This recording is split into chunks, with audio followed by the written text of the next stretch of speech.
जब मैं सन 83 में पहली बार जम्मू कश्मीर गया था संघ के काम की दृष्टि से, तो जब उस ब्रिज को पार कर रहे थे ट्रेन में, तो मुझे जो लेने के लिए आए हुए थे उन्होंने कहा कि यही मध्य है। हमने थोड़ी रिक्वेस्ट की है गार्ड से और ड्राइवर से, वो रोकेगा गाड़ी। वो स्थान था जहाँ डॉक्टर श्यामा प्रसाद मुखर्जी ने अटल बिहारी वाजपेयी को ये कहा था, Atal go and tell the nation though I entered Jammu Kashmir, though I entered Jammu Kashmir as a prisoner. मैं कैदी के रूप में होगा, पर मैंने प्रतिबंध तोड़ दिया और जम्मू कश्मीर में एंटर किया। तो हमने सुना था पर जिंदगी में पहली बार देखा था। दूसरी बात ये एक सत्य है जो वहाँ के आज भी वो लोग बोलते हैं जो उस समय नहीं थे, और वो भी हैं जो उस समय थे। आज 80, 85, 90 वर्ष के हो गए हैं। कहते हैं it is not simply A disease attack, यह कोई बीमारी से मृत्यु नहीं थी, यह स्लो पॉइजनिंग से मृत्यु थी। इस नाटिका को देखते हुए मन में ये आया, पहले भी आता था फिर से आया, जिस स्थान पर वो शहीद हुए वहाँ एक स्मारक बनाए लेने चाहिए। जैसे आज ये चर्चा चलती है पहलगांव के अंदर भी एक स्मारक होना चाहिए, तो राष्ट्रवाद का एक स्मारक कश्मीर में बनता है।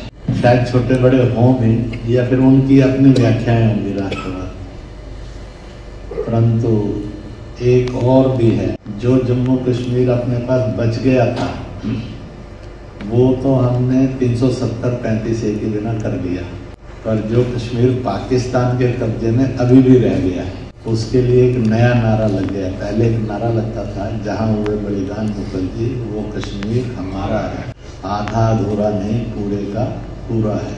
वो आधा अधूरा तो आ गया है, पूरे का पूरा भी बचा हुआ है, उसको भी आना चाहिए।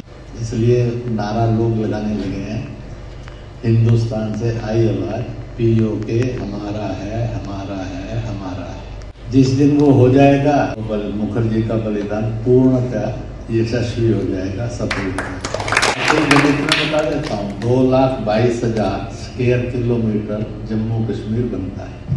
पाकिस्तान के कब्जे में 82,000 किलोमीटर है, चीन के कब्जे में 35,000 वर्ग किलोमीटर से अधिक है, भारत के पास 1,01,000 वर्ग किलोमीटर बचा हुआ। इसलिए आज भी देखेंगे 62 के चाइना अटैक में हमने खोया पंडित जी के होते हुए, जिस सदमे को वो सह नहीं सके और 64 में चले गए। उसके पहले UNO में जाकर हमने जो पाकिस्तान के हिस्से में रहने दे दिया, वो आज भी पाकिस्तान के हिस्से में। इसलिए ये नाटिका सुनते सुनते मन में आ रहा था कि भगवान जी से प्रार्थना कर ही ली, क्योंकि दुआओं में दवा से ज़्यादा ताकत होती है, कि हमें वो स्वप्न अधूरा जो बना हुआ है, जो कुछ चीन के कब्जे में रह गया है, चला गया, और जो पाकिस्तान, दोनों देन तो पंडित जी की है।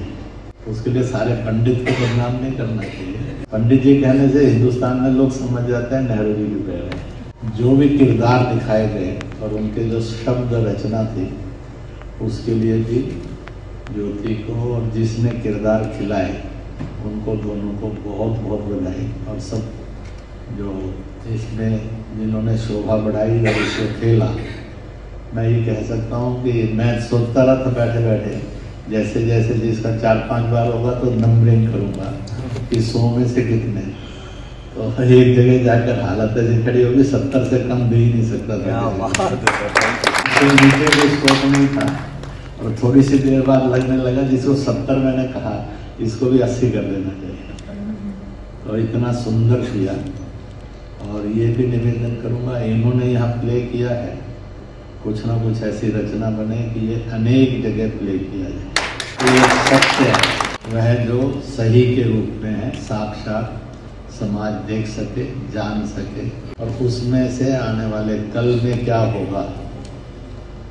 अंतिम वाक्य बोलता हूँ, वैसे ये एक सच है, पाकिस्तान जन्मा देश है। मैंने 1986 में इस बात को कहा था, जो जन्मता है वो मरता है, जो जन्मता नहीं वो मरता नहीं।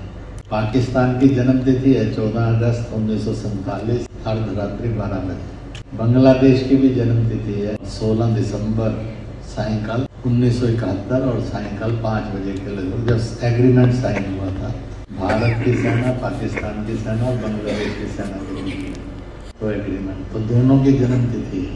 हिंदुस्तान की अभी तक जन्म तिथि नहीं है। अगर ये हिंदुस्तान में मिल जाए तो आजन्मे हो जाएंगे, और अगर हिंदुस्तान में नहीं मिलते हैं तो जन्मे देश रहेंगे। तो जन्मे देश हैं तो मृत्यु का योग भी भगवान को लिखना पड़ता है। ये फैसला उनको करना, हमें नहीं करना। तो आगे क्या फैसला होगा, पर दुनिया के नियमों के अनुसार हर जन्मने वाली चीज मृत्यु को प्राप्त करती है। पाकिस्तान, बांग्लादेश जन्मे देश हो गए, इसलिए पता तभी लगता है जब जन्म हो जाए तो कहता है ये इसका जन्मदिन है, जब मर जाए तो बाद में कहते हैं भाई अब इसकी डेथ डेट आ गई। कौन सी होगी? शायद पूरे विश्व की मानवता के लिए वो सबसे सुंदर समय होगा, सबसे अच्छा समय होगा, जब अत्याचार, अन्याय, खून खराबे में से, लाशों के बीच में से जन्मे देश जाएंगे और मानवता के रूप में जन्मे देश विकसाएंगे। वह मुझे लगता है कि सबसे बड़ा गिफ्ट होगा टू द मैनकाइंडनेस, मानवता को और मानव जाति। इस प्रार्थना के साथ, इस अपेक्षा के साथ, केवल पीछे पीछे शब्द दोहराना, शब्द मैं बोलूँगा। मैं प्रभु से प्रार्थना करता हूँ, सिंध, लाहौर, कश्मीर, ढाका, मानसरोवर हमारा था, फिर से हमारा हो। भारत माता की जय।